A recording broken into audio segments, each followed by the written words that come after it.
बिस्मिल्लाहिर्रहमानिर्रहीम। आज हम बात करेंगे कि किस तरह हम बतौर वालिदैन, बतौर मुआशरा और सोसाइटी हम अपने बच्चों की बेहतरीन तालीम और तरबियत, नशोनुमा और उनकी एजुकेशन में गफलत और कोताही के मुर्तकिब होते हैं।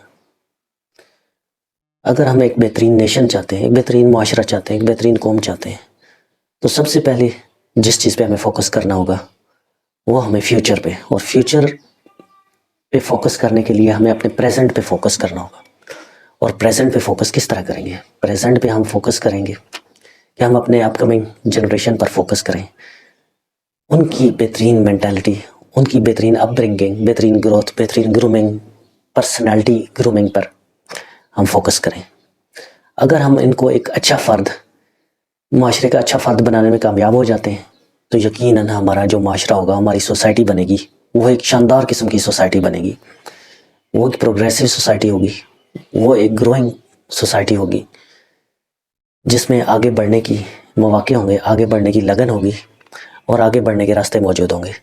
लेकिन अगर हम ऐसे लोग तैयार करेंगे, ऐसी जनरेशन तैयार करेंगे जो जहालत का झंडा लेके चलेगी, हम उनको जहालत सिखाएंगे, हम उनको जो गलत ज़िंदगी के रास्ते, गलत ज़िंदगी गुजारने का तरीका और एक गलत अंदाज से ज़िंदगी में आगे बढ़ने की अप्रोच सिखाएंगे, तो वो ज़िंदगी को भी इसी अंदाज से गुजारेंगे और इसका ओवरऑल इम्पैक्ट हमारी सोसाइटी पे पड़ता है, हम सब की लाइफ पे पड़ता है। तो इसलिए ज़रूरी होता है कि हम फोकस करें, न सिर्फ अपने आप पे फोकस करें बल्कि अपकमिंग जनरेशन पे फोकस करें और उसकी ग्रूमिंग पे फोकस करें। ग्रूमिंग किस चीज़ का नाम है? ग्रूमिंग परवरिश का नाम है। ग्रूमिंग बायोलॉजिकल परवरिश के अलावा जो रूहानी, पर्सनालिटी वाइज, जो साइकोलॉजिकल परवरिश होती है, जो एक बेहतरीन फ़र्द बनाती है, यानी एथिकली जो एक बेहतरीन इंसान जो बना कर दिखाती है, हम उस परवरिश पे फोकस रखें।